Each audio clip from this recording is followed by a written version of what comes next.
are hurtling toward the day when climate change could be irreversible. Rising sea levels already altering this nation's coast. China's capital is choking in its worst pollution of the year. 5% of species will become extinct. Sea levels rising, glaciers melting.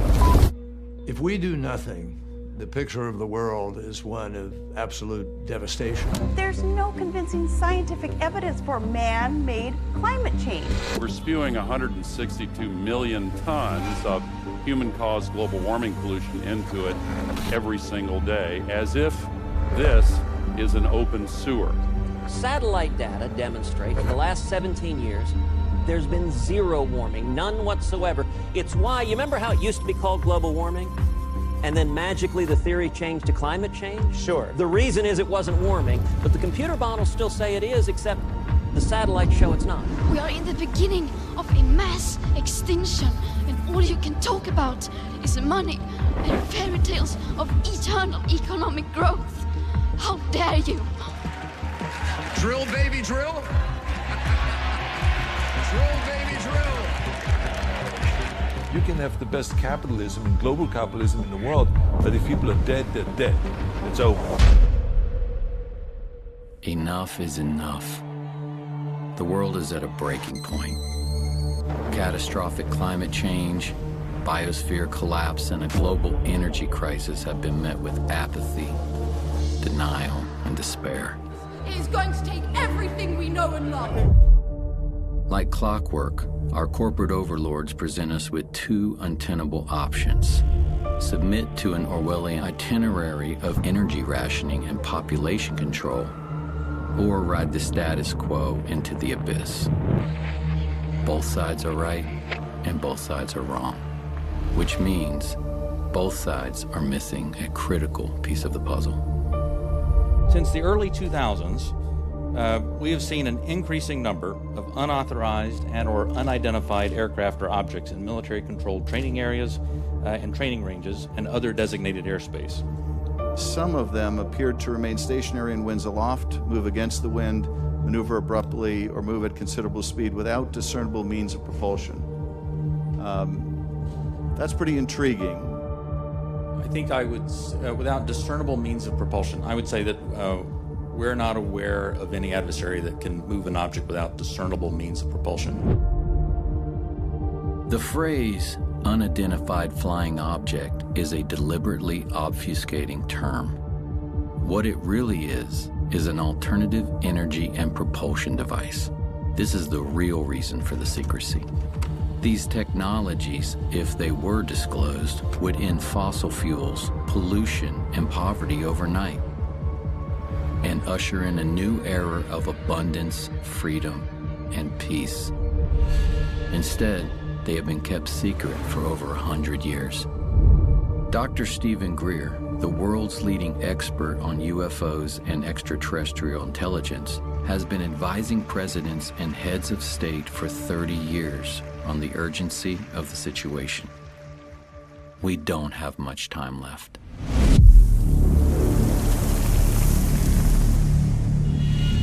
What is this lost century? This lost century is literally 100 years, more than that now, of technologies that have existed that have vanished. I mean, I was just recently in a meeting in Washington with the people who manage the black budget of the United States. They have no access to this material because between the late 1800s and now, the ingenious inventions and sciences that could have moved us off that extinction level path that we're on have all been ruthlessly suppressed, confiscated. And the only way that's going to change, it is not going to change in Washington. It is not going to change in a large corporation. Unlikely. It's going to change by us, the people doing it. So it's about us.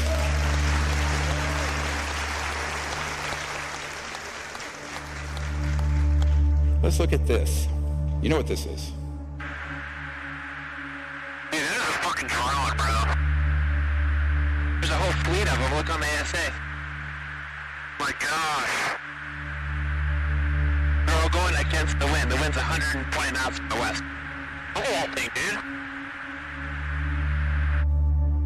This is an alternative energy and propulsion device. These are things that have existed all the way back to the 60s.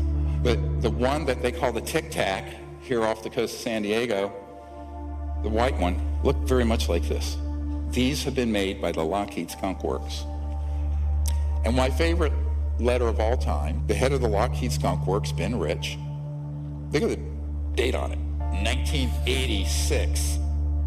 There was an answer to a letter someone wrote and says, are these UFOs man-made or extraterrestrial? He says, many of our man-made UFOs are really unfunded opportunities, meaning if it was released for public use, it'd be an enormous industry. Every meeting I go in Washington, I said, see that thing you guys are all talking about? That's Lockheed Skunk Works. They have left us behind, and everything we see out in our world today is absolutely a construct. It's an absolute construct. The internal combustion engines are obsolete. The nuclear power plants are obsolete. The coal fire plants are obsolete. We have the wind generators, those are obsolete. The solar power, it's all obsolete. If we could follow the gravity research that the contractors and research institutions have been doing, we could see that bright future as well. So a lot of people say, well, how is this thing moving? There's no fuel on board.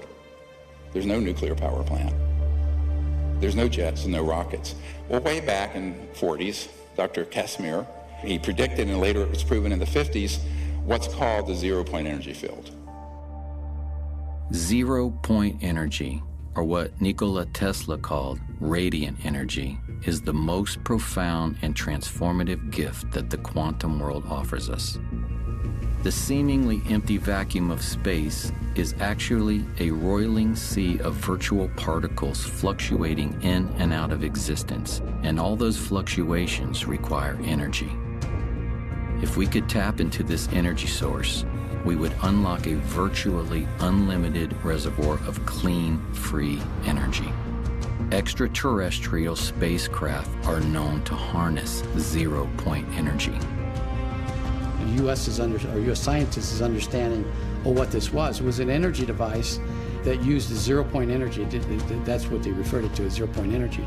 And it was connected in such a manner that this device could power, from a very small flashlight or a very small watch up to a city.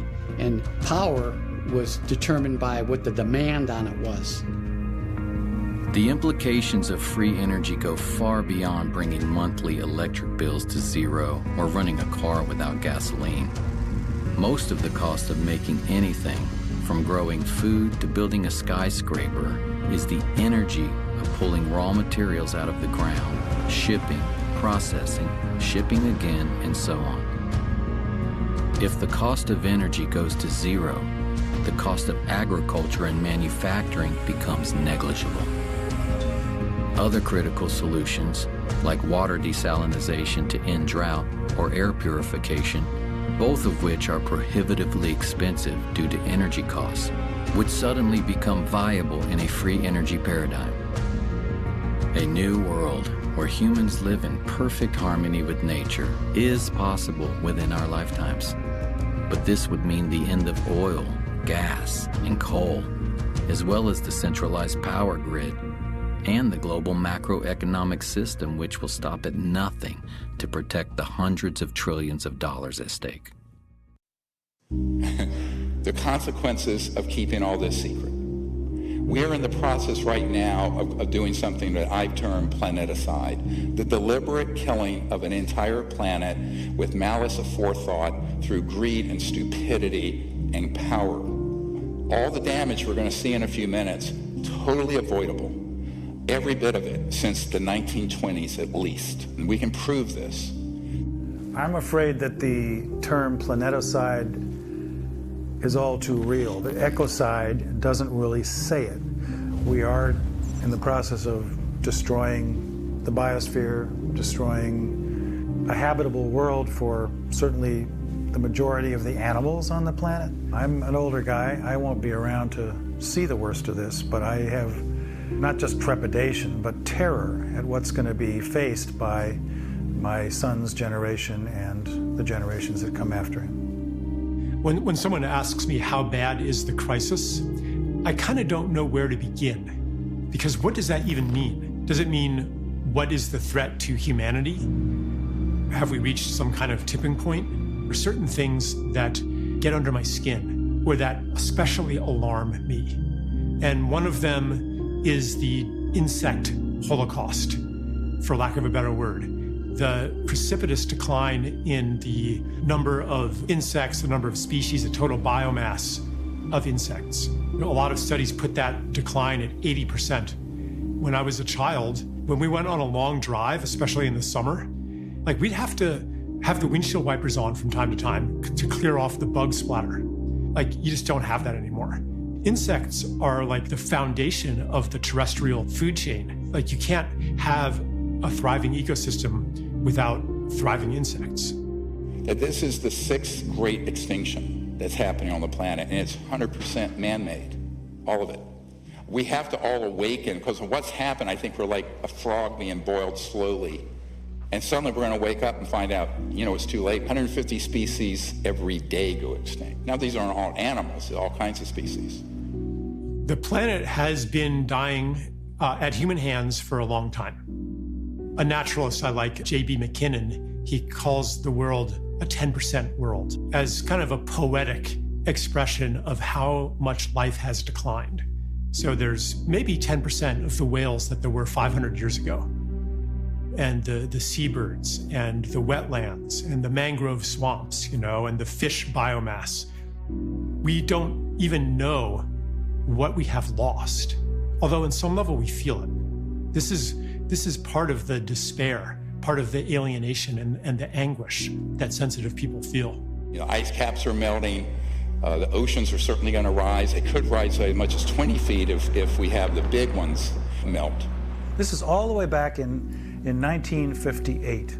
And there was a full-page color ad in Life magazine. Everybody was reading Life magazine at the time. And it's by an oil company which was the predecessor of Exxon, which was called Humble. Each day, Humble supplies enough energy to melt 7 million tons of glacier. Here they're bragging about it in 1958. So this company gets rebranded as Exxon in the 1970s. And in July 1977, they have a meeting inside Exxon headquarters where their chief scientist, James Black, is showing slides that are warning that burning fossil fuels are going to eventually endanger all of humanity. They know this in 1977. Present thinking holds that man has a time window of 15 years before the need for hard decisions regarding changes in energy strategies might become critical.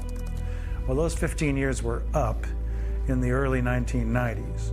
Look at this. How long ago was it recognized that this was a disaster? Senior scientist Exxon, 45 years ago. And actually it was known before then. This is insanity. This is a civilization gone mad. These companies have really not been held accountable. We've lived in a fossil fuel economy now for more than 100 years, and it's just been accelerating. The amount of wealth has been increasing. You have situations now where the head of ExxonMobil goes on to become the Secretary of State, Rex Tillerson under President Trump.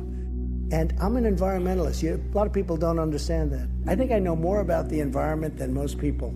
So there is really very little accountability that exists. Many scientists, such as myself, have discovered that there are very concerted, well-oiled machines that provide false information, even to scientific and academic programs. It's called capture, where they try to rationalize away this problem and everything's fine. One company, Exxon alone, has funded more than 40 different groups to keep alive its campaign to deny the worst impacts of climate change. There was a guy named Martin Hoffert, and he's a professor of physics at New York University, a consultant to Exxon for their climate modeling during the 1980s. And he said this: the advertisements that Exxon ran in major newspapers raising doubt about climate change were contradicted by the scientific work we had done and continued to do. Exxon was publicly promoting views that its own scientists knew were wrong, and we knew that because we were the major group working on this. This was immoral and has greatly set back efforts to address climate change. Here's a case where the Canadian government ordered the scientists not to disclose the extent of it. So what you get in the media is a very sanitized version of this problem, which many people believe we may have already gone over the edge of the red line, how far we can go without a safe return to a sustainable civilization. China is the world's biggest greenhouse gas emitter by a huge margin. And if there's anything clear so far coming out of this year's Communist Party Congress, it's that coal is having a bit of a revival in the world's second largest economy. A senior energy official said China will give full play to coal as ballast in the country's energy mix. Why are we digging stuff up out of the ground when we haven't needed to burn coal since about the 1920, 1930 time period? Here's your solar panels. I had to replace my solar panels with more, and they all end up in a landfill and they're toxic. You know, we're working in a paradigm, whether it be fossil fuels or what is being proposed as new energy, that isn't going to work. I'm certainly not opposed to renewable technologies, but you know, they are dependent on weather. They're dependent on how much wind there is in an area, or they're able to harness of the sun. And they cost an awful lot to bring up to speed. No environmentalist wants to see vast landscapes converted to biofuels, or pit mines to mine silver and cobalt and lithium, wind turbines that kill birds and mar the landscape. This isn't what we signed up for. But this is what happens when we abdicate our relational care for every place and ecosystem and being on Earth and transfer that onto yet another quantitative cost-benefit paradigm. And you have lithium fields. The amount of pollution from these lithium mining operations for lithium-ion batteries in your Tesla, not to mention they catch fire periodically. Now, fair enough, I'm an emergency and trauma doctor. Gasoline cars catch fire more. I can tell you some horror stories, which I'm sure you don't want to hear. And then we have this whole morass of how we're living, you know, on wires that we haven't needed. And so the entire system is set up to benefit a relatively small number of global oligarchs and financial interests that we absolutely have to say enough. They've had 150 years to do this. If we want to live among other life in the future and not in a concrete hellscape where we retreat into virtual worlds to compensate for the loss of what is alive, then we have to change our ways. And we have to start acting from our care for life. Most of you know that there are these nanoparticulate plastics that are in the entire food chain. They cause cancer, they disrupt hormones, they damage your brain. And why? Well, if we had quote-unquote free energy systems from what we're going to describe as zero-point energy field, you would never have to have anything wasted because you have 100% recycling because the cost of the energy would be zero. And then we have all these famines happening around the world because of the absolute social injustice of a system that is driven by greed and scarce resources. When, as Tesla pointed out, there's an infinite amount of energy to be tapped in what has now been quantified as the zero-point energy field. How do you tap it? Now, mainstream science says it can't be tapped. It's there theoretically. Not true. And you're going to find out how untrue that is. International Panel on Climate Change, which issues annual reports about the dire state of things that we're facing. It says in their latest report that over the next decade alone, between 32 million and 130-some million people are going to be driven into poverty because of the changing climate in their countries. 3 billion people, almost half the world's population, has no way to cook their food. They have no way to heat. But what they're doing, they have to survive, is cutting down the rainforest and cutting down the scrub and shrubs in the desert. And you have what's called the desertification, where you have the growth of deserts going on exponentially. You can take maps from 40 years ago and now and just see the growth of this dead zone. Why? You have 3 billion people that don't even have, even if they had access to fossil fuels, they don't have access. This is how they're living. It's not only that 3 billion people don't have access to energy sources, it's also that their way of life is under constant assault by our own, primarily through the financial system that imposes debt through development loans and other mechanisms on most of the world, who then must, in order to meet the debt payments, must convert their environment into commodities and their time and energy into labor for the global marketplace. So if you don't include those kinds of issues, and you're only talking about let's bring more energy to the world so that we can raise them up to be like ourselves. Come on, it's not working. Being like ourselves is not working. Look at the depression, look at the suicide, look at the addiction, look at the obesity, look at the despair. This is not a fit destination to evangelize throughout the world. We need some humility here. The dire emergency in East Africa, the drought there exacerbating the hunger crisis. As many as 20 million people could be starving by the middle of this year, half of them children. I firmly believe there can be no peace on this planet without justice. And there can be no justice when half the population of the world is required to live in abject poverty. It's a direct result of the world's energy system. So I always liken this, we're living in this sort of the Truman Show. It's a perfect metaphor for the world we're living in now, where, the people who are saying we need more oil, gas, and coal until we get something to replace it, they're right. Look what's happening all over the world. On the other hand, the people say we can't just keep drill, baby, drill and burning oil and gas and coal because we're destroying the biosphere. And they're right. Now, when both sides are right and both sides are wrong, someone's been had. We've been had by people who want to deceive us and think that we're actually having a legitimate debate about energy and the environment. We are not. We're all Jim Carrey living in this Truman Show of a construct. So everyone's saying, well, we don't have enough fossil fuels coming out, and the density of energy from solar and wind isn't enough, so let's build more of these. Well, then you're stuck with 1 million years of toxic, life-killing waste from nuclear reactors. Greenhouse gas emissions would only decrease, according to a recent study, by 4% if we double the amount of energy that we're getting from nuclear power by 2050. Well, that's not a very good statistic to think about. Most people think when nuclear power plant is running that you're somehow getting energy from the atom directly. No. What you're doing is splitting the atom, as it were, creating a lot of heat that boils water, heats water. It turns a steam engine like a choo-choo train in 1849 coming out to the gold rush in California. That's all a nuclear power plant is, except you're stuck with 1 million years of waste. And this is the other problem. The distribution of the power from the point that you have the primary source, by the time you generate it, transmit it through the inefficient transmission lines, and then you're wiring in your device or your home, you've lost at least 66%. So 66% of the energy is completely wasted. So here's your energy grid. 12% is a new renewable.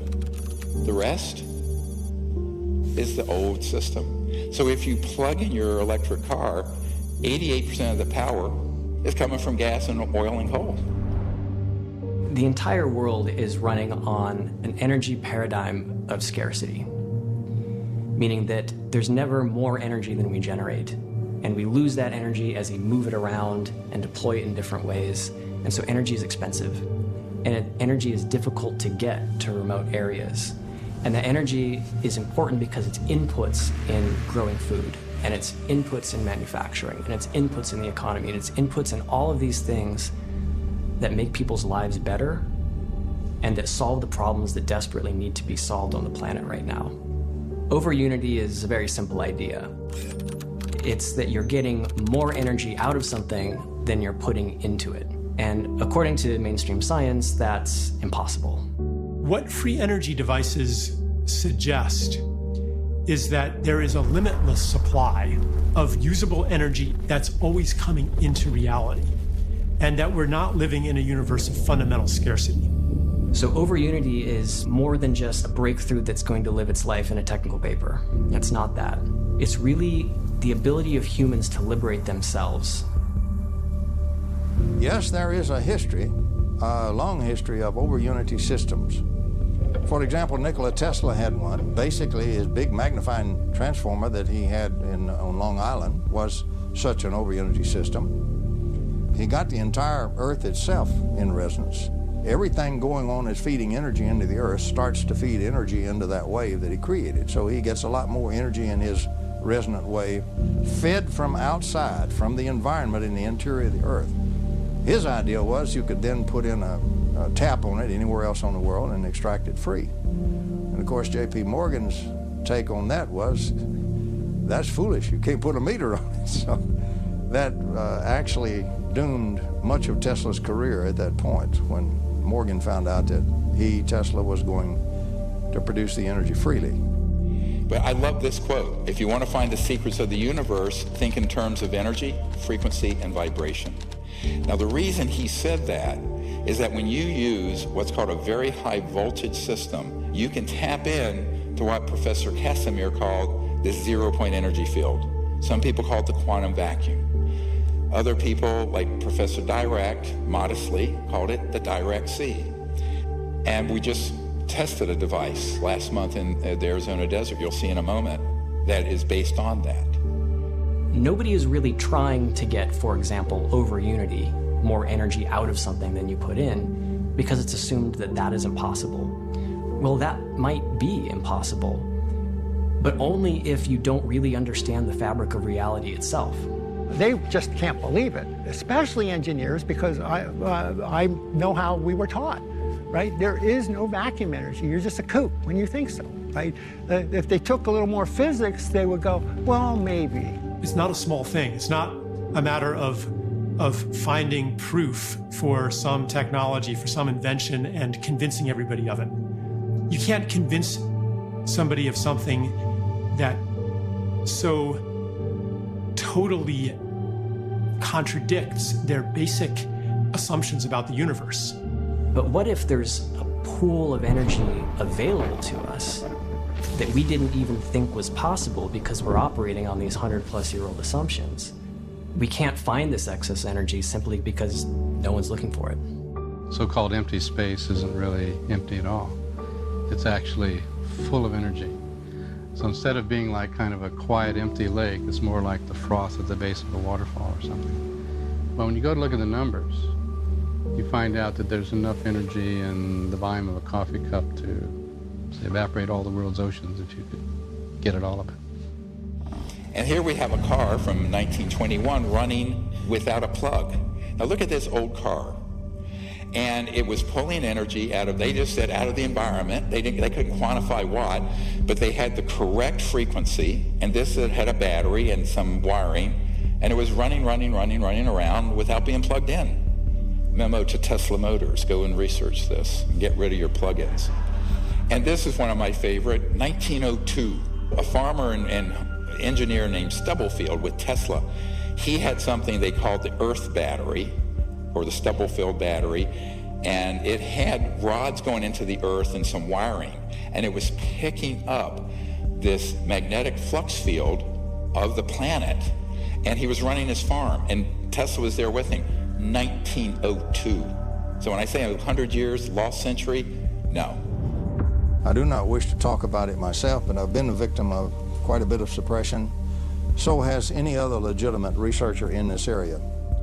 The government is protecting the industry, the oil industry, because they're in bed together.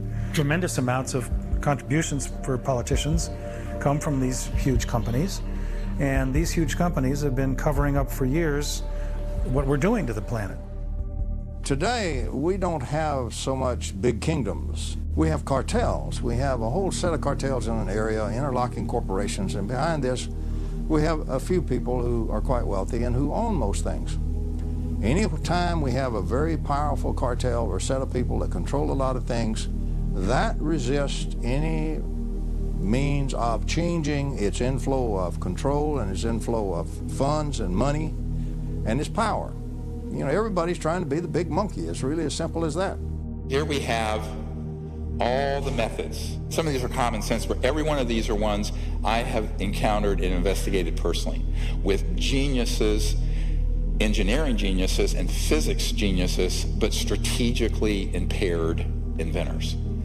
Black shelving. So someone comes along, they offer you $20 million for your device, it's a corporation, they put it on a shelf. Boom. National security orders. We're going to show you one from a man we just met with. Patent seizures.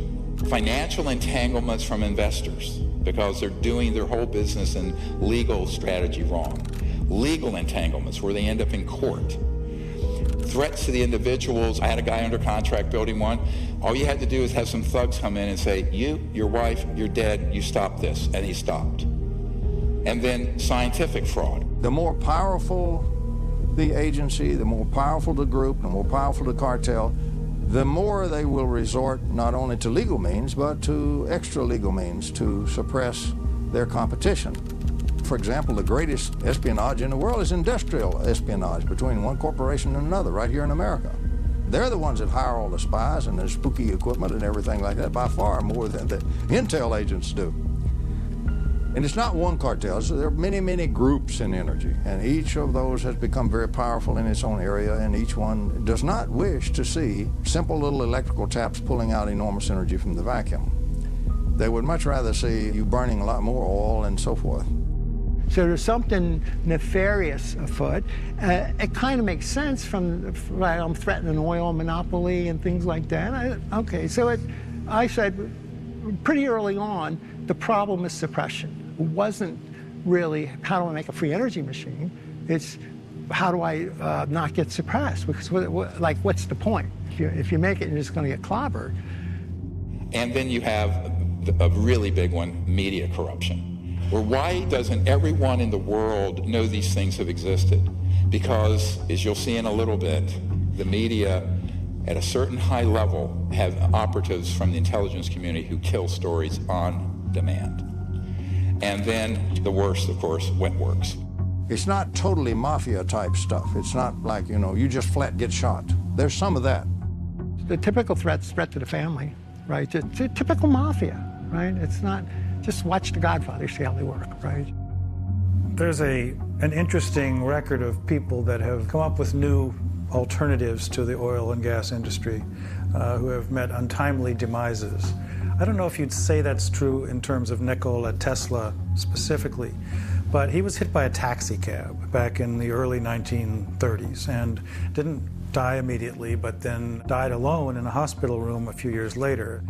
When they found out that Tesla had passed away in the Hotel New Yorker, they came in, they had the manager of the hotel open the safe, and they took all of Tesla's papers. So here you have an actual FBI document, and the Department of Defense is demanding they turn over what they seized in 1943. Now, this used to be an urban myth. Oh, well, he had these secret inventions and papers, and the government stole it. No, it's right here. That technology and what was in those boxes, what was written in those papers, we do not know, and we may not ever know. So they go in, the FBI takes it. Here the Department of Defense years later is saying, we want all those papers that you confiscated in 1943 upon Nikola Tesla's death.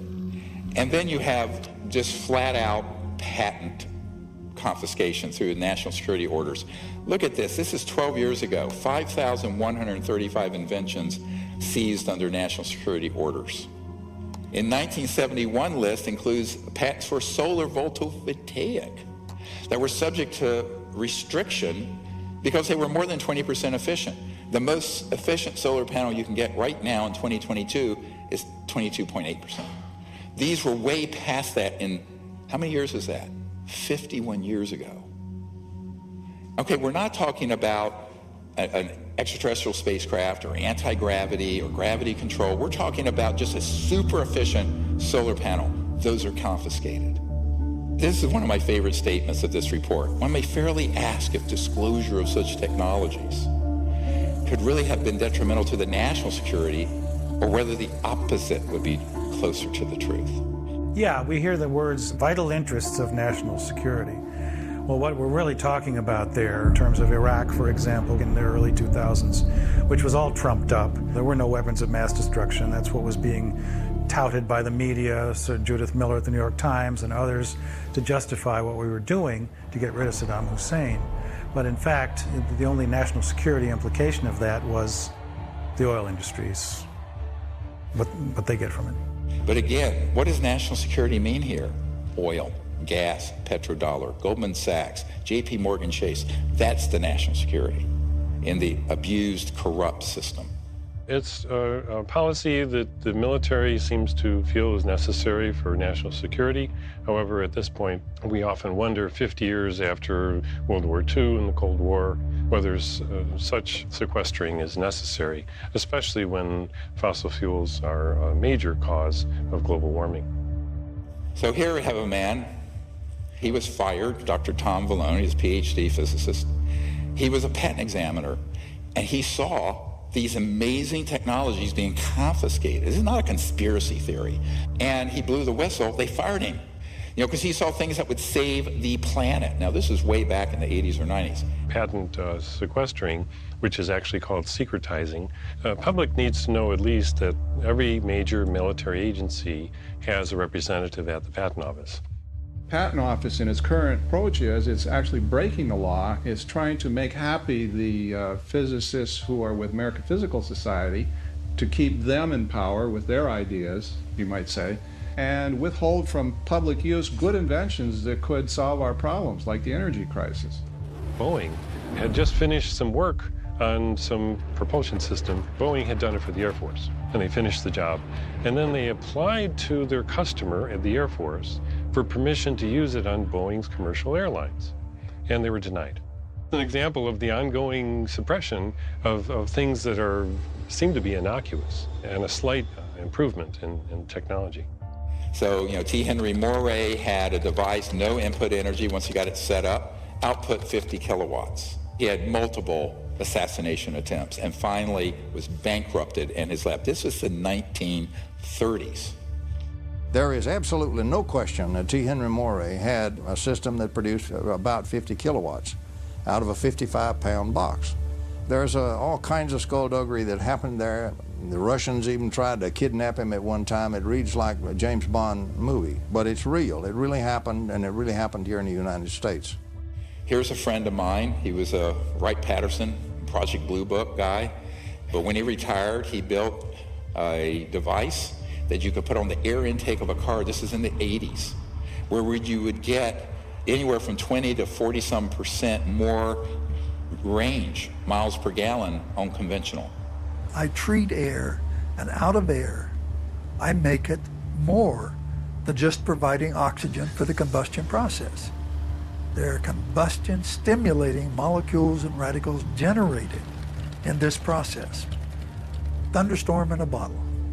He had his lab vandalized, everything stolen, bomb threats, etc. This is a colonel who put his entire life savings into something in the 80s that would have been a game changer. But it wasn't a free energy device. It wasn't something just running out of the 0 point. It would have just gotten more efficiency and cleaned up the air. The Environmental Protection Agency is a bit of a dictatorial police agency. They call themselves a protecting agency, but they are a police agency.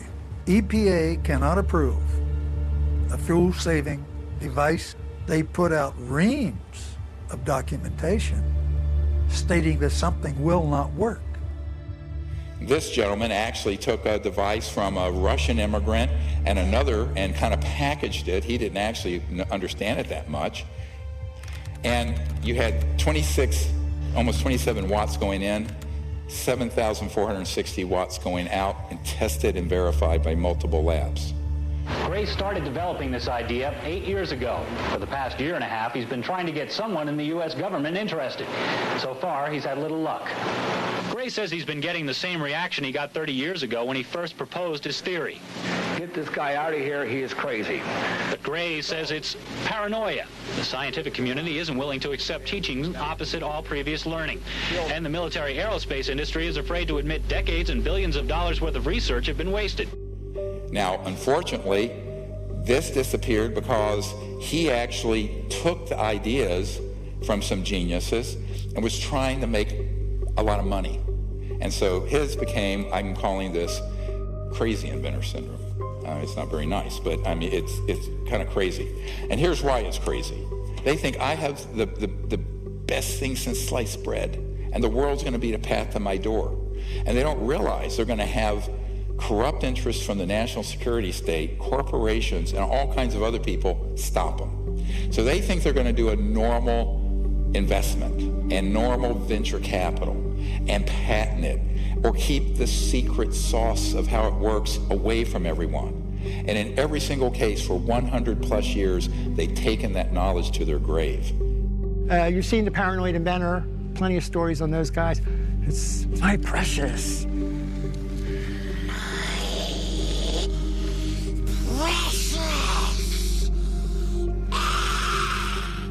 I can't share my secret. Everybody will take it from me, right? This paranoid, I have it, this is worth gazillions of dollars and everything else. And they're so naive, they have no idea. At first, they think they're the first, right? Have no idea of the history of this and what happens to the others. So, having done that for 31 years now, I have been dealing with people with these devices since 1991. Almost all of them fall into some part of this syndrome, and it's a tragedy. You'll see the device, I'll have engineers come in and test it, they go, oh no, I'm going to keep it secret, nobody can know but me, and I need to make a bunch of money, they want to be the next Rockefeller of energy, and the next thing you know, they're dead, or the device is confiscated, or it vanishes in a buyout. So this guy had the same problem. He had a device, they have it there still running, but they think that no one can know this but them. They're buying into the paranoia. My answer is open source it, dump it on the internet, blockchain, or any way you can. You have no patent, no intellectual property. The whole world knows about it, and every scientific lab in the world can reproduce it. We're going to get to this strategy in a minute. That's how we go. We got to do that.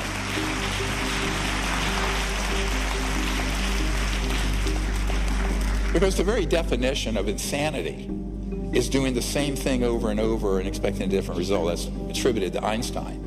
But how true is that here? So we have to change our strategy. Many of these inventors are really good at the technical stuff, but they're not great communicators. This power is something I have given my life for you the people. Now set up this demonstration for y'all. You don't have to be a rocket scientist. They're not good at business. They're not. Like, God can make technical geniuses and he can make business savvy people, but rarely do the two come together in one person. This story is fascinating because he had a tiny, it's 17 watts, like a 20-watt light bulb.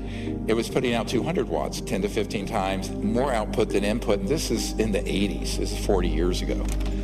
I was not convinced probably on the first 3 times that I saw the device and saw it tested that indeed it put out more energy than it took in. I am convinced now. I was a little bit prejudiced, and like all people that come up with devices like this, you think they're wrong, and so you go down to prove them wrong if you're that interested.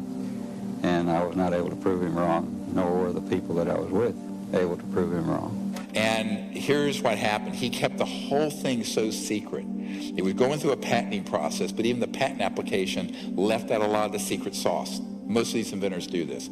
Fatal mistake. And what happened is that it was all covered up, that he actually was taken to court. Patent office said, even though he had proof that it worked from multiple very esteemed scientists, patent examiners, that proved that the thing actually did as he said it did, and he got nowhere. He took this to his grave. Look at this video that you're going to see in a moment. Mr. Newman has been fighting for a patent for years. Many, therefore, considered it ironic when a federal judge appointed the former head of the patent office, William Schuyler, to decide if Newman's device did or did not work. Mr. Schuyler, who is also considered to be an expert on electrical engineering, didn't take long to make his decision. In a report of the special master, Mr. Schuyler states, evidence before the court is overwhelming that Newman has built and tested a prototype of his invention in which the output energy exceeds the external input energy. Therefore, there is no contradictory factual evidence. For the layman, that means the machine works. The expert then goes on to say, the patent office finding that such a machine is impossible is clearly erroneous. Mr. Schuyler also found that the patent office intentionally did not consider the formalities of Mr. Newman's application for a patent. Why wouldn't you go along, again, with a master that's former head of the patent office, who has credentials that the judge called outstanding? Why wouldn't you go along with the man that you recommended in granting a patent? You ask mean questions, don't you? I think you'd have to address that question to our present commissioner. Are you acting on his orders? You might say that, yes. There you go. Operability or utility is a rejection that virtually none of the patent examiners, and there's almost 5,000 of us, were allowed to use in any of our applications. The supervisor particularly always said that, oh, that's something only if you're dealing with energy inventions. So what we find is that throughout the patent office, that rejection for something that we personally would feel would not be operable was not a judgment we were allowed to make, except if we're in that security department that deals with energy and propulsion types of inventions. Here we have a brilliant device, again, almost 40 years ago. Look at the input and output. Test it over and over again. 0.3 milliwatts, output 223,000 watts. That's 22.4 kilowatts. That's plenty to run your car, your Tesla motor. Now, continuously output, if needed, on demand. So this little thing that looks like a cigarette pack, when he died, under mysterious, they said a heart attack, it's all kinds of evidence he was killed. This is real, usable power. It's stable. It is not transient. It is not noise. And it is not any other kind of spurious effect. This is a real effect. It's all coming from that little tiny box sitting behind the 500 watts of power. Behind the lamps, that little box is putting out all of that power, well over 500 watts, and yet it is receiving less than 1/3 of a milliwatt of input power. This is April the 30th, 1987, at about 10:30 p.m.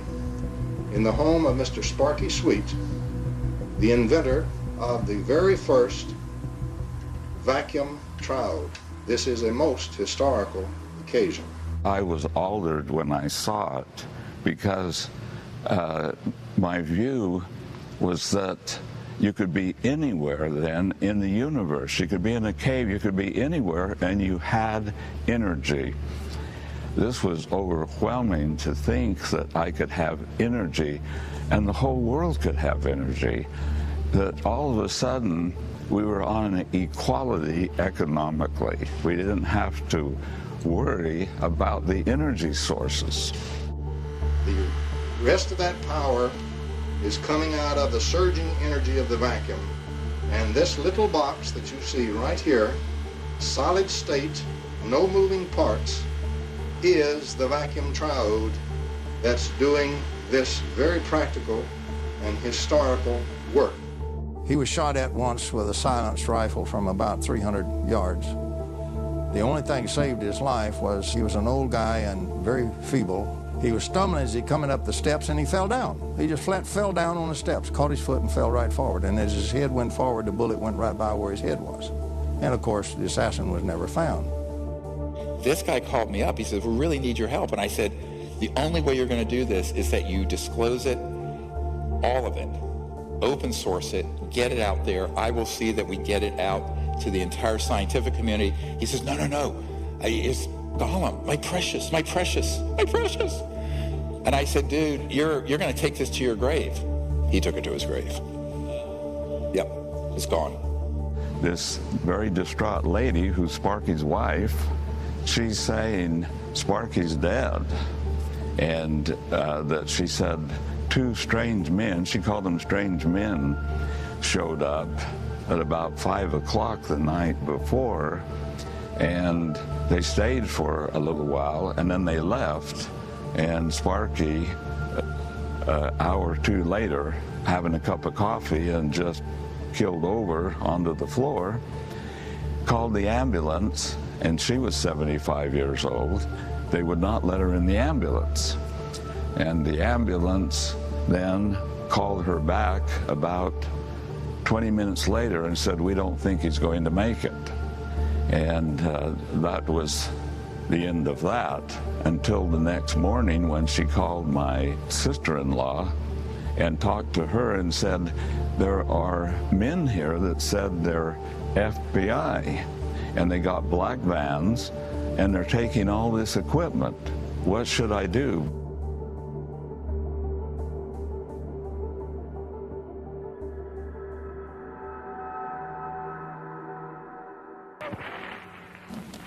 Good afternoon and welcome to this edition of Eyewitness Newsmakers. I'm your host, Doug Miller.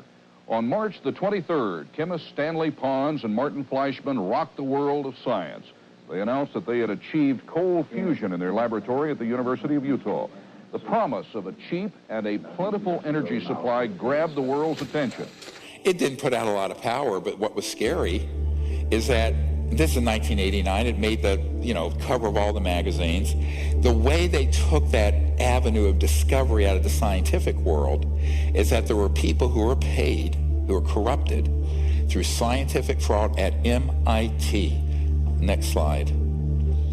Dr. Eugene Mallov, dear friend of mine, PhD, Harvard and MIT, brilliant man. There was a man named Eugene Mallov who it's quite possible was eliminated by the powers that be in the fossil fuel industry. He died in 2004. He was murdered that year. But Mallov was an extremely important figure in the alternative energy world, especially in terms of what's called cold fusion.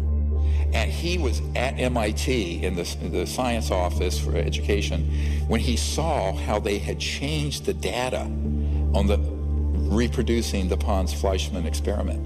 And he blew the whistle. I inadvertently was looking through some piles of paper that had been given to me in a casual manner by all these hot fusion physicists as they were trying to do their calorimetric repeat of the Pons-Fleischmann experiment. And to my utter astonishment, I can remember sitting at my desk in my study and actually seeing these two sheets of paper, one dated July 10th, 1989, and another dated July 13th, 3 days apart. The difference between July 10th and 13th was dramatic, and I was stunned. I couldn't believe what I was seeing. It looked like monkey business to me at the time, and it has turned out to be exactly that. It was a lower echelon person in the Plasma Fusion Center at MIT, one of the 16 authors of a scientific paper done under Department of Energy contract that had altered data. And that data is scientific fraud, as far as I'm concerned, and many other people are concerned. And it was, it was hell on wheels. Finally get someone who brings him a 0-point device, solid state, no moving parts. And I said, Gene, we need to get this out to the public very quickly. Oh no, they want to keep it secret.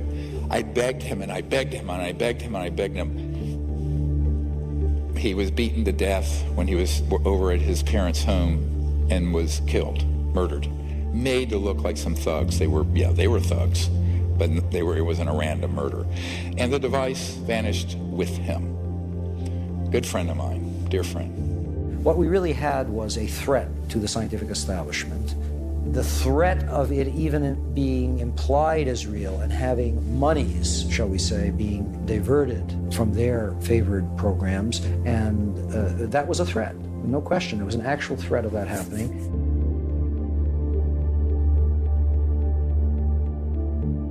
U.S. scientists making a huge breakthrough. A source tells CNN that for the first time ever, researchers have been able to create energy from a fusion reaction. Now, Laura, I could explain all of this in great detail, of course. But basically, it's a giant step towards a clean energy future without dependence on fossil fuels. This is the first time, by all accounts, they've gotten more heat out than they put in. Not so fast. This supposed breakthrough, announced just as we were finishing this film, is a total distraction. The net gain, 0.1 kilowatt, is enough to boil a kettle of water and not much else. But what is truly baffling is that they are not counting the actual input required to power the lasers to get the machine going. When you count the energy it took to generate the fusion reaction, it's actually a 1,200 times net loss. Furthermore, fusion reactions can generate heat in excess of 3 million degrees, which would ignite the oxygen in the surrounding air if a breach ever occurred. Everything about this is, at best, wrong, at worst, fraudulent. So why is this fake solution being pushed by every media outlet on the planet, when we have had real solutions hidden in classified programs for 100 years?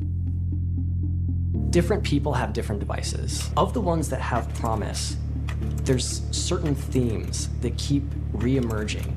The first theme is torsion physics. Torsion physics is a fancy way of saying something that spins like this and something that spins like this. Think of it as like an hourglass shape. I think that it has to do with it representing the way energy moves in the universe. At the biggest levels, like the galaxy, it's a spiral. A tornado on Earth is this vortex motion. Our DNA is a stranded spiral. A second theme is plasma. A lightning bolt is plasma, right? The spark gap in a car is plasma. So plasma is the fourth state of matter. Solid water is ice. Add more energy, it melts and becomes water. Add more energy, it becomes steam. And then if you were to add even more energy, say through running an electric current through that steam or through any gas, you end up with plasma.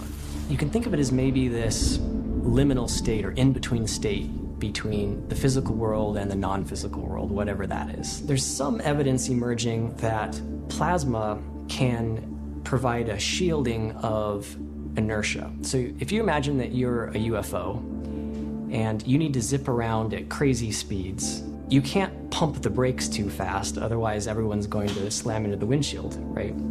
But if you had some sort of inertial shield around the craft, i.e. like a plasma shield, you might be able to eliminate the inertia surrounding that and keep the occupants safe.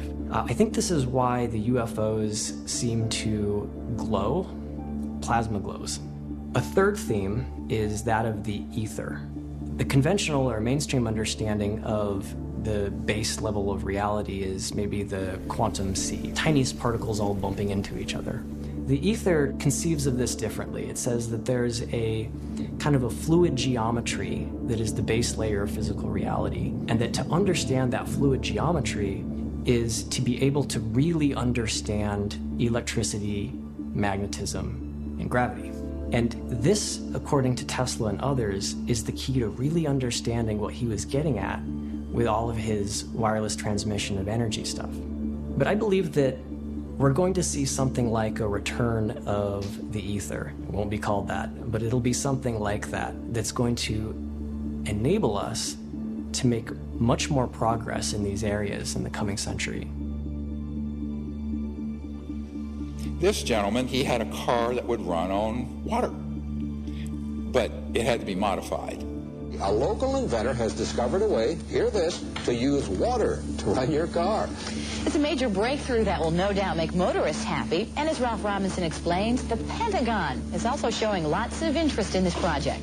And he always kept that secret. He had a patent that he falsified the voltage and the frequency, cycles per second, because he didn't want anyone to reproduce it and leapfrog him financially. Again, this crazy inventor syndrome. And what happened, and when he passed away, there was a whole warehouse full of floppy disks and papers and everything, and his heirs wanted to sell it off. What people didn't realize is that this car was the least important thing Stan Meyer had. He had a toroid, and the toroid was a donut-shaped electromagnetic device that had had a national security order slapped on it. Because I was going to get it and openly disclose it. But though the scientific establishment may have ignored the likes of Meyer, the powerful military-industrial complex certainly hasn't. Over the past 10 years, Meyer says he's been quietly approached by many influential organizations who would never admit publicly to their involvement with him. This was a disaster. If we had a few $100,000 we were going to offer, but we made it clear we were going to open source it. Well, they had a group, an engineering group from Michigan come in who had a lot more money because they had a big backer. And they were going to monetize it, keep it secret, try to repatent it, all the usual crazy ideas, which would be great if you're just developing a new software program, but not something that's going to change the world forever. Can't do it. They were working on a couple years. I get this hysterical call. He says, Dr. Greer, we need your help. We need your help. He says, they're on the run for their lives. They've been sabotaged. They've had death threats. And my advice was, forget about Gollum and be in my ring, and my precious ring. In this case, it was literally a precious ring. Just put it out there. I will help spread it. We will build these up independently, have labs test it, and you cannot put that toothpaste back in the tube. You squeeze it hard enough. He says, yes, you're right. It's probably the only way, but they think they can find a safe country to go to. I said, you're going to have to go to another star system, my friend. I literally said that. No way that's going to happen. So sure enough, I find out a few months later, I'm meeting with a high-tech guy in Orange County. That entire team was assassinated. The one survived. It was just crying like a baby in this man's office. Technology shows that we can release energy up to beyond 2.5 million barrels of oil per gallon of water and do it safely. So it gives us the ability to not only sustain and maintain the economies of the world, but also give us the abilities to handle the environmental pollution problems at the same time. This sort of encapsulates, 5 or 10 of the suppression techniques, all the way from murder to crazy inventor syndrome, falsifying your patent, trying to make money first instead of proving the science first, etc. And of course, he took this to his grave. He was poisoned and killed at a Cracker Barrel. An ignominious death, if ever I heard one. Stan Meyer's water engine points us to a deeper mystery concerning energy in our universe: microscopic ball lightning. The late physicist Ken Shoulders developed a technology called charge clusters, which are likened to ball lightning. When they are discharged, they actually tap into the zero-point energy field. This is where most of the power in Stan Meyer's device was coming from. Like Stan, Ken Shoulders faced terrible suppression. And so I met with this CEO, and he says, yes, they approved a $5 million grant from DOE so we could develop this further, because one of the effects it had that they were really pursuing was putting low-level, initially, radioactive waste in these charge clusters, and it would cause isotopes that were non-radioactive to be created. What does this mean? You can clean up all the radioactive waste. However, the phenomenon, the reason it was doing it, was that it was actually activating, as it were, this baseline energy field that's at the fabric of space and time. And that's what they didn't want out. So in the rarest of events, that grant was published, and these vicious people who want to keep all this stuff secret went into the Secretary of Energy's office and said, pull that grant. And they pulled it. Another technology to harness the power of ball lightning is being developed by a team of engineers in Florida. They have successfully tested several prototypes that allow any internal combustion engine to run mostly on water.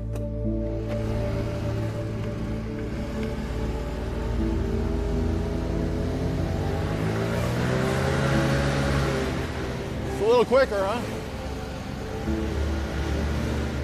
This is a phenomenal system, patented, but it runs internal combustion engines on water with a little bit of gasoline in it so you don't have to modify the engine. It won't rust. What this means is, with Stan Meyer, you really had to have a different kind of engine and spark plug and all that. This conventional spark plug engine, all of it, because it has enough of the lubricant oil in it that it won't just freeze up the engine. And this is really what he's doing. Stan Meyer, this device, and many of the others, Ken Shoulders charge clusters, they're creating these small microscopic ball lightnings that when they discharge are tapping into that zero-point energy field and creating the motive force. Boom! That's why the concussion from the thunderclap is so huge. There's this huge amount of energy, and it's actually sourced from the vacuum energy. All the dots connected. This is what's happening, right? So we need to make the thunderclap engine. Many times breakthroughs are made because the inventor or the scientist was inspired by looking at nature. The same systems and the same mechanisms that exist in nature that you can see can also exist in the devices that you build. So by trying to mimic that, you can tap into the intelligence that nature has already shown you when it comes to being efficient with the energy transmission mechanisms. Another current technology was recently investigated by Dr. Greer and his engineering team at an undisclosed location in the Arizona desert. 1, 2, 3, 4, 5, 6 magnesium alloy specially configured plates. This thing's the size of a nice-sized shoebox. The circuitry you see on the right is a misdirect because the guy has crazy inventor syndrome and thinks he can keep it secret and make $1 trillion. You don't interfere with the big, powerful people. You don't put them out of business. They're still in business. They still have those 50-year leases on the lines and all the power transformers. You'd be able to get one of my power plants, just replace a coal-fired plant, you know. But it wouldn't be big news or anything because I'm just selling the electricity to them, okay? And then they're going to say, wow, we're making more money at this plant than we are the others. So they're going to put them around, you see? They're not going to let me in. They're going to fight me tooth and nail. But I'm going to be very sneaky about it. This thing, for 3 years, had been sitting in this, near a chicken coop in his backyard out in the desert, putting out 3 kilowatts of power continuously, and we cranked it up to 5 kilowatts. No input power. And it's running off the magnetic flux of the space around it that he can tune to any place on the earth so it's correct, and boom. This thing, solid state, no moving parts. We just saw this. But he's a textbook case of making every wrong decision. Tried to patent it. Well, you'll see in a moment what happened. He ended up getting put in prison for a week. He has had sabotage, death threats, murder of people around him. I spent 8 days in that jail. When I went before the court, the judge said, come here, Doug. He says, read this. You sign it, you go home. You don't sign it, you go to jail. And all it was is I will not ever in my lifetime, ever, through me or anyone else, if anybody else was manufacturing these, I'll go to jail. And here's the secrecy order he was slapped with. But look at the date. 1984. It's almost 40 years ago. So, you know, doing the same thing, patent office, people think this is a myth. No, here's a secrecy order. See, so I don't want to go through that again. I'm scared my family and everybody. So now what we're going to do, we're going to be very quiet. I'm going to build my 1 megawatt. It'll take 2.5 years to build it. Because it's very complicated. I gotta acclimate it to the earth. Technologies like this and countless others will never see the light of day without a radically new strategy. Dr. Greer is preparing to launch a multi-centered, state-of-the-art research and development lab that will develop zero-point energy technology, live streaming 24/7 for security and transparency. All research results, data, and plans would be released to the world open source, freely available to the public and the scientific community. This will require broad public support to make this a reality. With this strategy, zero-point energy is achievable, but it is only half of what has been suppressed. Now we get into the really cool stuff. Look at the dates. 1919, Pakowski-Frost experiment, where they actually had high-frequency systems where things levitated, defying gravity. And then T. Townsend Brown, and he had very high-voltage systems, electrogravitic, they call it, where high voltage would cause this lift effect and would actually create, if you will, a bubble, an electromagnetic field that would allow an object to move at enormous speeds and free of the forces of gravity, what's called gravity control. An Office of Naval Research report on T. Townsend Brown's electrogravity device includes a transcript of a conversation between Major General V.E. Bertrandius and Lieutenant General H.A. Craig. Bertrandius remarks, "It sounds terribly screwy, but Friday I went down to a place called the Townsend Brown Foundation, and believe it or not, I saw a model of a flying saucer." Townsend Brown was an independent experimenter, and he actually worked on, as you can see, very large replications of saucers that he believed were vital for a different type of propulsion. The big question is, can I prove this? This I consider to be a very serious Rosetta Stone. This is Young Men magazine. The article is titled, "The G Engines Are Coming." By far the most potent source of energy is gravity. Using it as power, future aircraft will attain the speed of light. Now, in this article, they give you the names, they give you the time frame, they give you the dates, they give you the defense contractors, universities, and research centers that are actively pursuing cracking the gravity barrier. They talk about the Lear Corporation, the Sperry Rand Corporation, the Bell Aircraft Corporation, all trying desperately to crack the gravity barrier. And it's clear from the eyewitness testimony, they've done it. And then we have Michael Schratt to thank for this, great archivist and historian. And he's found these journals that date from the 50s, one, 1956, where the big buzz in the aerospace industry was anti-gravity, quote unquote, the G engines, gravity engines. And this was actually in the open literature until they figured out how it really works, and it all went black. Now, where did they get the technology? This was an interesting crash retrieval. This is prior to Roswell. This is November 1946. This was seen by a courier who went to Wright-Patterson Air Force Base, and he had a guard, an MP who he was friends with. And this guard said, "You know what? I got something I want to show you." So he brought him into this facility at Wright-Patterson Air Force Base, and there was this craft sitting there. And this little red dot that I have here shows you the attempted point of entry. They were using a diamond-tipped drill bit to try to get into this craft. So the question is, if this is one of ours, why would they be trying to get into this? So is this the beginning origin point of a reverse engineering program? You know, some of the UFO crash retrieval material, we've looked at it and we found that the materials used are very strange. When extraterrestrial material is recovered through military crash retrievals and its metallic structure is examined under a microscope, the metal is so pure that we could not replicate it, even in a vacuum in space. This is because extraterrestrial crafts are not manufactured on a Ford assembly line the way humans would manufacture something. Everything in the material universe has a frequency and a corresponding sound vibration that creates and sustains its being.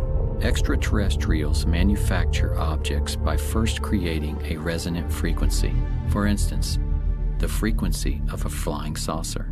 This is a sort of vibrational blueprint that interacts with the substrate of the physical universe, pulling into existence from other dimensions atoms and molecules that then organize and condense into the structure of the object being created. In this way, extraterrestrial material is literally manifested into being, like transdimensional 3D printing or Star Trek's replicator technology.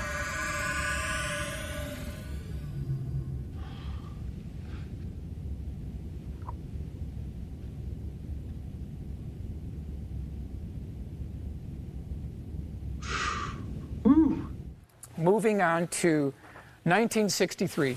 This is a Marine. He was called from Cherry Point, North Carolina, to an undisclosed location, and his job was to guard something there. And when he got to this facility, they opened up these doors, and he saw, propped up on scaffolding, this 40-foot diameter dish-shaped craft that looked like a fat hamburger. It was about 15 feet tall. he noticed that there was a white circle painted on the floor, and his job was to shoot to kill anyone who would try to breach that circle. They were trying 3 ways to get into this craft. Number 1 was a diamond tip drill bit. So we've got 2 cases of this now. Number 2 was an acetylene torch. That failed. And then the final attempt was bringing in 2 18-wheeler tractor-trailer lowboy trucks that had these very high-voltage generating devices, and they were using a laser to get into this craft. In a previously unreleased interview with aerospace designer Brad Sorensen, Sorensen describes a secret air show that took place at Norton Air Force Base on November 12th of 1988. A classified military exhibit in which so-called alien reproduction vehicles were unveiled. The craft were hovering off the floor with no landing gear underneath and nothing supporting it from above. When asked, where did they get these concepts from, Sorensen states, they said they copied it. By the way, these went all through the solar system. The components, Mercury era, 1959 to 1960s, early 60s. So these were operational. When did we master gravity control, where these were being functionally built by classified projects here on Earth, not extraterrestrial? October 1954. So here we are, riding on the surface of the roads in cars belching out garbage and pollution. When I say a lost century, it really is. They were already working on these programs as early as 1948. During the Clinton administration, they were spending $100 million a day on black budget programs. The big question is, has this been integrated into the aerospace industry? And if we look at what the witnesses are reporting, they're reporting similar things across time, across dates, locations. Now this is March 23rd, 1966. This is Temple, Oklahoma. Primary eyewitness name is Eddie Laxon. He was an electrical engineer. He was working at Shepherd Air Force Base, so he's commuting to work. It's about 5:06 in the morning, and I want to stress that this is not my case. This is an actual United States Air Force Project Blue Book case, and it can be verified through Project Blue Book. So he's going to work in the morning, and all of a sudden, something is blocking the road in front of him. And he notices something that looks all the world like a tipped-over bowling pin. It's about 75 feet across. On the starboard side of the craft that you see here, there was an air stair cutout door and a man. I want to stress this was a man. This is not an alien. He was wearing 2-piece green military fatigues. He had a baseball cap with the bill turned up, and he was shining a flashlight near the bottom of the steps. Above this air stair door, there was an interesting stinger or spire that tapered back and swept back to the end of the vehicle, and at the end of this spire, there was about an 8-inch diameter sphere. And that's interesting because I keep getting reports from the eyewitnesses of spheres and balls and protrusions and prongs sticking out of these UFOs. And if you look at what the eyewitnesses are describing to us, and you look and examine high voltage electrical equipment, it's a match. I believe I can make a case that the components that people are seeing on these UFOs are off-the-shelf high voltage electrical components. When this gentleman, who was this military green fatigue gentleman, when he noticed that he was being watched by Eddie Laxon, he scurried up this ladder, he slammed this door shut, and then there was a high-pitched drilling noise. This craft levitated off the ground and then took off like a spark on a grinding wheel and made no sonic boom whatsoever. This is back in 1966. Rockets are obsolete. Solid rockets are obsolete. Jets are obsolete.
So how can all this be true and we're still flying jets? Elon Musk tweeted this out.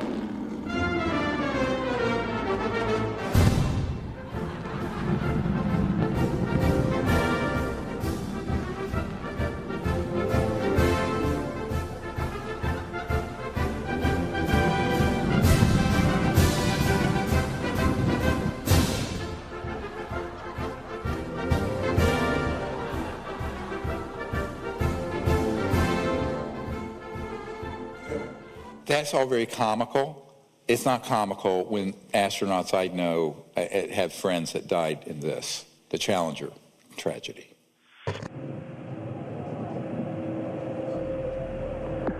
Flight controllers here looking very carefully at the situation.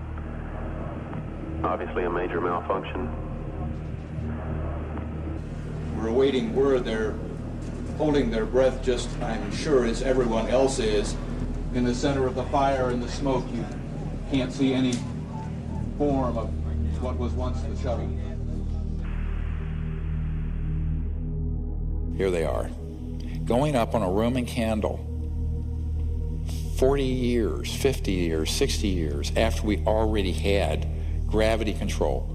This is the biggest cover-up and scandal in the known history of the world, full stop. We've already got the technology to do away with solid rocket boosters. We've already got the technology to take away completely liquid rockets. Why wasn't the Challenger crew briefed on this technology if we already had the breakthrough in 1954?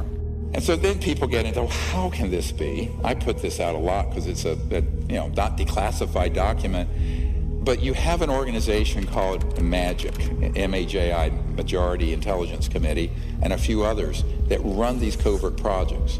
They are beyond black. What do I mean? They're unacknowledged special access projects. I'm sure you also unacknowledged. But these are the projects that are off the radar even of the people who manage the black projects. So I call this beyond black. These are way off book. And this was a security alert with the distribution list back in the 90s. So I gave this some people in the Pentagon, like Admiral Wilson, who I briefed, who was the head of intelligence, Joint Chiefs of Staff, and they got inside the program. I'm doing that now for a whole new generation of people since the law was passed to get to the bottom of what UFOs are, or what they call now UAPs. Nobody calls them that. It's ridiculous.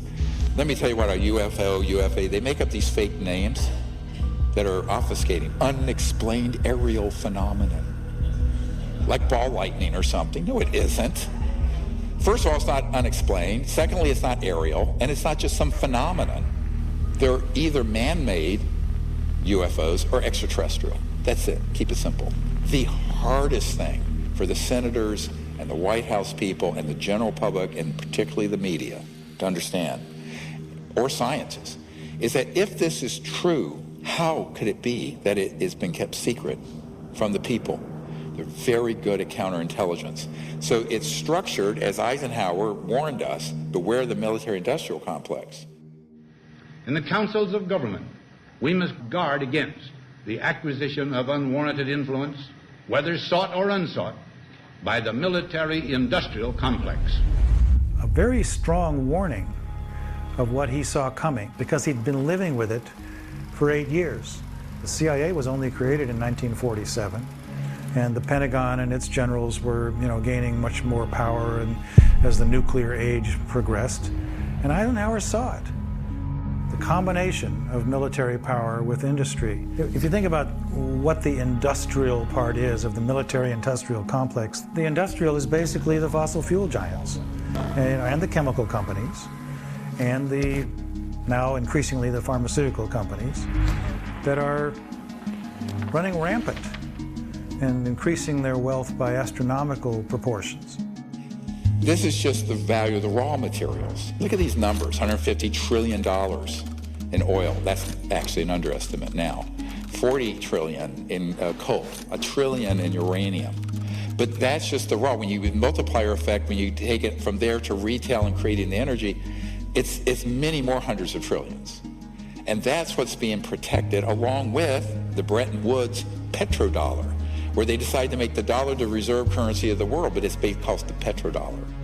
So the entire macroeconomic, global economic system is sitting on a crumbling foundation of the energy system we use. And it's going to have to be transitioned. It should have happened 100 years ago. Now we're out of time. The malefactors of great wealth, as Teddy Roosevelt once warned us about. Writing the laws, you know, paying politicians to write the laws that they want. Why is that happening? Robert Kennedy Jr. wrote the introduction to both editions of my recent book, which was Horsemen of the Apocalypse Became Climate in Crisis in its most recent version. And he said this, which I think is quite apropos to what I've been talking about today. They work together in lockstep, coordinated by Capitol Hill trade associations, lobbying firms, captive agencies, and paid-off politicians to increase authoritarian control, to transform all of us into mindless consumers, to shift middle-class wealth to billionaire plutocrats, and to liquidate our Purple Mountain majesties and our entire planet. They have declared war on democracy and personal freedom. A shadowy government with its own Air Force, its own Navy, its own fundraising mechanism, and the ability to pursue its own ideas of the national interest, free from all checks and balances, and free from the law itself. So get your mind around this. There is the government, constitutional government of the United States. And then there's this other secret government operation, which has more money, more power, more technology. It is a criminal enterprise. It is not sanctioned by the president, and it is not sanctioned by Congress. And yet they're using our tax dollars and are raping the planet and destroying the earth and impoverishing half the planet. That's what we have to fix. We've got at least 109 UFO crash retrieval cases. All we need is one to be correct. And if they exploited the technology associated with these craft and procured that and put it into our aerospace industry, they have made a tremendous breakthrough in aerospace technology that I think that our Challenger astronauts should have been briefed on, our Apollo astronauts should have been briefed on, and we could have avoided all of this obsolete technology, and we could all move forward to that wonderful world and are not basically bound to these oil industries. Some people wonder why we don't know more about this. Why isn't the media telling us what's really going on? We have about 15 billionaires and 6 corporations controlling 90% of the media in the United States. We've got AT&T, Comcast, Walt Disney Company, National Amusements, that includes Viacom and CBS News, and Fox Corporation. They rely on advertising revenue, and that's going to mean they're towing a certain line. This is a CIA document. It was released. I was surprised it was released, and it says that we have relationships with every major wire service, newspaper, news weekly, and television network in the nation. In many instances, we have persuaded reporters to postpone, change, hold, or scrap stories that could have adversely affected national security interests or jeopardized sources and methods. Here's another part of your Truman Show everyone's been forced to live in. The idea that we have a free press or that we have a free market economy. Pray tell any economist in here, I challenge you, how do we have a free market if the most important scientific breakthroughs of the last 100 years have been ruthlessly confiscated, people murdered, and kept off the market? No, it's a controlled economy. It's a controlled media. It's an abomination, and it's killing the planet. There were days when I wished I had never seen free energy. The amount of pain that you wake up at 3 o'clock in the morning because you can't do anything, and you know that pollution can be cleaned up, and everyone is on the same economic basis. And because you're powering everything with the free energy, you can do really what the philosopher Joseph Campbell said. He said to seek after your bliss. And I think that free energy does it. And so what do we do? Well, the current paradigm we just went through, the new would be unlimited abundance, no poverty in 20 years. There would be no poverty on Earth in 20 years with these technologies. Universal peace, because you're not fighting over everything now. And Earth in harmony with humanity and the biosphere restored. It's important to realize that the technology that is required to heal Earth already exists and has existed for a long time. That the problem is not fundamentally technological. If we came into coherence around the goal of healing Earth, we could do it in 5 years because the capacity of life to heal is just incredible. But we're just in the way of it all the time. I mean, even look what happens if you stop paving over a parking lot. In 5 years, cracks appear. Weeds are growing out of it. In 15 years, you see chunks of pavement here and there, and trees are growing. In 50 years, you don't even know a parking lot was ever there. In order to maintain Earth in a state of ugliness and unlife requires constant effort, because the power of life to live is so strong.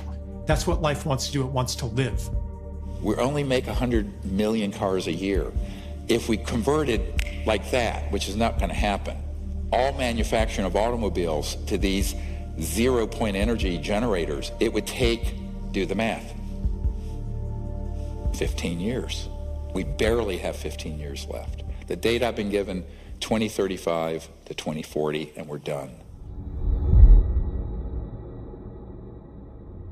The scale of the transition is almost unthinkable. There are an estimated 14 million kilometers of paved roads across the Earth.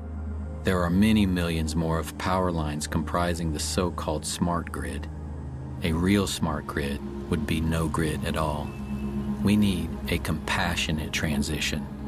Instead of displacing millions of workers who support today's energy infrastructure, we must enlist them in the radical transformation of our world that lies before us. You've all heard of the Hopi prophecy, probably. There are two lines on the Hopi prophecy. Right now, our entire planet is on the line, the upper line that terminates. We're an extinction level event trajectory. That's the path we're on. There's another line in the Hopi prophecies, and that's one that we have to jump onto that goes on and on forever. That's our choice. We, the people, have to choose it. It is not going to be done for you like a Ouija board in Washington or at Wall Street. We're going to have to unite and do this ourselves. You can imagine a civilization that has figured out the over-unity question as being one in which the centralization of power, and therefore the centralization of the inputs necessary for the growth of civilization, becomes more decentralized. So rather than these power stations that are clustered around big cities, you can have energy generation mechanisms in every home. And this is why it's a new world, because it's the power to the people. And what it means, it's literally not just electric power and energy, but actual political power. And in the industrial era, from the 1800s to now, it's gotten more and more concentrated. This is going to return the power to every village and every person. Even the deserts shall bloom, as it says in the Bible. And in Africa and around the world, they're going to leapfrog past where we are with all this electricity and wiring and power lines and power plants like they did telephones. They went straight to cell. But this is a bigger leap where all over the world, all these impoverished areas, every little village and community will have its own energy generator for pulling water out of the humidity of the air. We have the technology to do that now. Why isn't it used? Because it uses a lot of electricity, which is polluting and expensive. It'll be a global village, all interconnected, but also all self-sufficient. Complete local self-sufficiency with no pollution. That's the world we could have had beginning in the 20s. 100 years later, may I suggest we accept it. It's time. We are 100 years behind where we should be right now. Why are we still pounding metal nails into boards to build houses? Why are we still loading up shipping containers on tankers and taking 2 months to get here? This is all a construct. And why I call this a time snap? A time snap is when things have gone so far off track.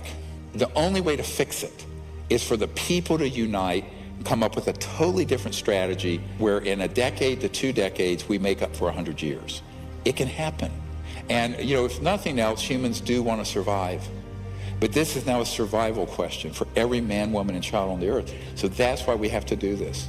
We have to remember also that the capacity for life to heal is almost unlimited.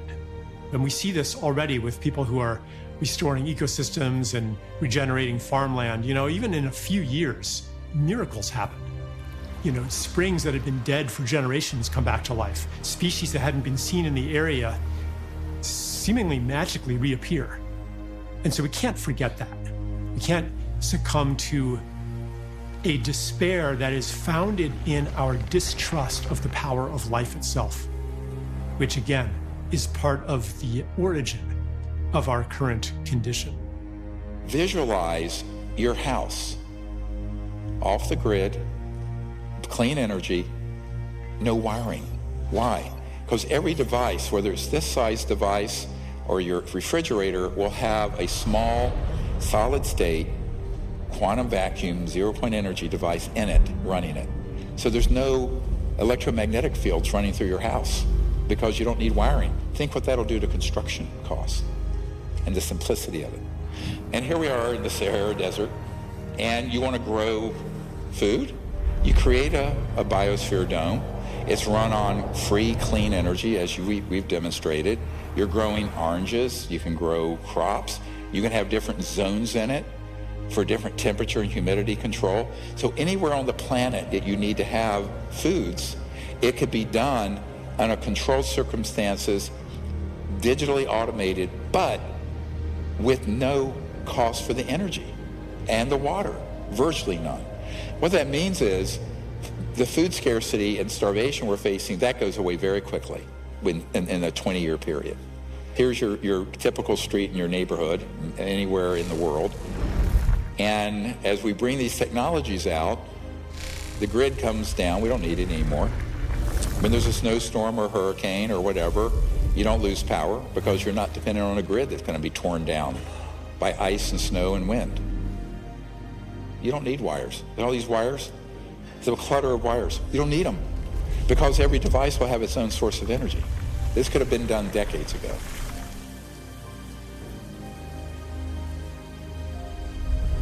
As we bring these out, all these freeways will be replaced. All the lines and power lines will go away. We can float above the surface. And in every city in the world, we're going to see this transformation, every village in the world.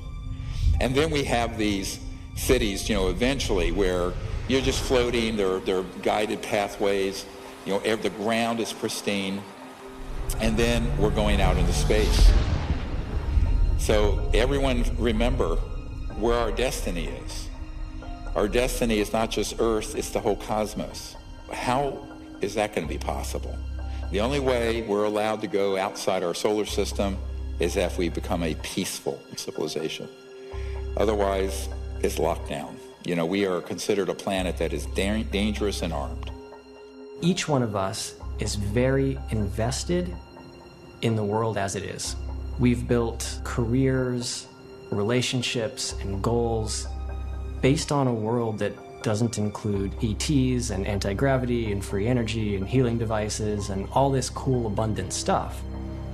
And so we need to understand and really know if we are ready for that investment to be disrupted. So one of the most powerful things that any of us can do is to look in our own hearts, imagine the world that could be, and ask ourselves, are we ready for that? If the answer is yes, then hold that readiness in your heart in all the excitement that it's due. If the answer is no, if there are some lingering doubts or fears or concerns, then go into that. Follow that. That's an important thread that you can follow back to something inside of you that needs attention. It's that obstacle that may be keeping us from living in this new world. At Rendlesham Forest in the Air Force Base in 1980, a roughly pyramid-shaped craft landed. You've all heard this account probably, but I'll recount it for you. And the part that's classified you don't know.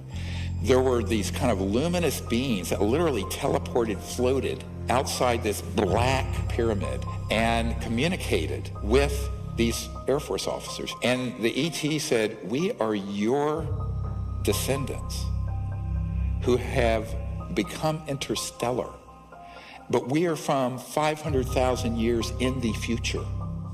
And we are now here. They basically materialized, time traveled to 1980 because this was a covert nuclear weapons facility that if that had been disclosed could have triggered World War III. And saying, you've got to stop doing this. If you stay on this path, we, your children's children's children's children, 20,000 years into the future, we won't exist. That was 42 years ago. So they have been warning these civilizations from other star systems. Some of them are our descendants, not all, but some are. The key thing to remember here is that the fact that that happened is a message of great hope. It means that there is a chance, a good chance, if we reach into our higher consciousness and we go forward with a strategy that isn't based on materialism and greed. This is a massive undertaking, my friends, but I'm convinced we can do it, but we have to completely rethink how we live, how we act, and the whole business model of what we're doing. And if we do that, here's the world we're going to have. We will be remembered as the generation that pulled ourselves off the extinction line of the Hopi prophecy and moved on to the one that goes on forever.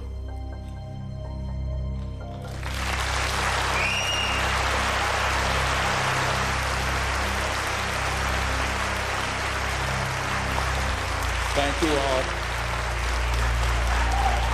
We can do it.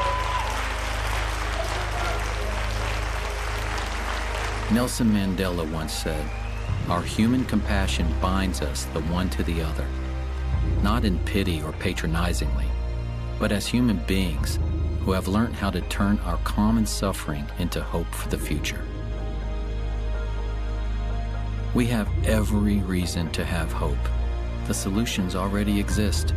If we come together as one human family, we can reclaim our lost century.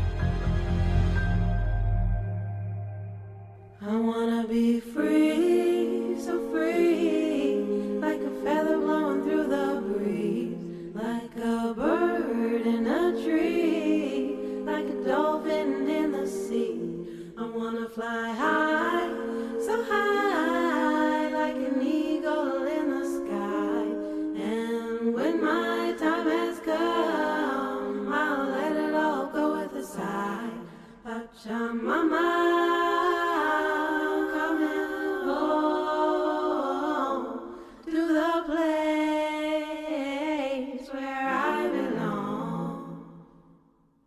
Pachamama,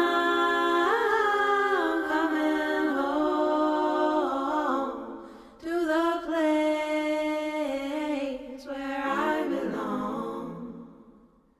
I wanna be free, be me, be the only being that I see, not to rise and not to fall, be at one with love and all. There is no high, no low, except inside your heart, and be just who you are. Pachamama, coming home to the place where I belong. Pachamama.